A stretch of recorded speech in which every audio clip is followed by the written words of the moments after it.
બેંકોનું 27,000 કરોડનું ફુલેકું ફેરવનાર MTech group સામે મોટી કાર્યવાહી, 5,000 કરોડની સંપત્તિ જપ્ત કરવામાં આવી છે.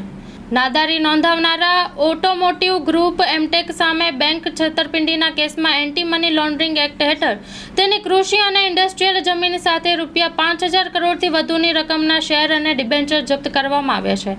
એમ ઈડીએ શનિવારે જણાવ્યું હતું. ઈડીએ એમટેક ગ્રુપના પ્રમોટર અરવિંદ ધામીની જુલાઈમાં ધરપકડ કર્યા પછી આ પગલું લેવામાં આવ્યું છે. હાલમાં એમટેક કંપની લિક્વિડેશન હેઠળ છે.